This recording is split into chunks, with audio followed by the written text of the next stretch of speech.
ఆ భర్త ఎక్కడికో బయటికి వెళ్ళి ఇదిగో మరి నేను కాస్త పక్కూరికి ఏదో వెళ్ళాల్సి వస్తుంది, ఏదో పనిబడి కాసేపు ఇంటికి ఎక్కువసేపు వెళ్ళాల్సి వస్తుంది, నేను రాను అని అనేసరికి వారేవా మంచి సమయం దొరికిందని ఆ రూమ్ తలుపులు తెలిసిందండి.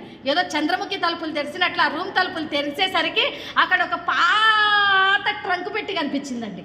ట్రంక్ పెట్టి అంటే పాప అది కూడా వీళ్ళకి తెలుస్తుంది ఈ కాలంలో. మంచి లాక్కొని పోయే లగ్జరీ సూట్ కేస్ కాదు, వీల్స్ ఉండేది సూట్ కేస్ కాదు, మెటీరియల్ అంతా పాతది, ఇనుముది, రంగు పోయి ఉంటుంది, పాతగా అయిపోయి ఉంటుంది. అయిపోయింది ఏముందిరా ఈ పెట్టెలో అనుకొని ఎట్లాగైనా చూడాలని దాన్ని తెరిచిందండి. తెరిచి చూసేసరికి అక్కడ ఒక 10,000 రూపాయల నోట్లు. అబ్బా ఉండవే, అసలే బిజినెస్ డల్గా ఉంటే నిల్లుగా ఉంటే ఏంటి నువ్వు ఎప్పుడు చూసినా ఇలా అడుగుతున్నావు అని చెప్పి అన్నాడు అనమాట. సరే అని పాప మా భార్య సరే అండి డబ్బులు లేదంటున్నావు, వచ్చే దీనికి తీసిస్తా, బర్త్డే తీసిస్తా, మ్యారేజ్ డే తీసిస్తా అని అంటున్నా కదా, అయిపోయినాయి అవన్నీ అమ్మితే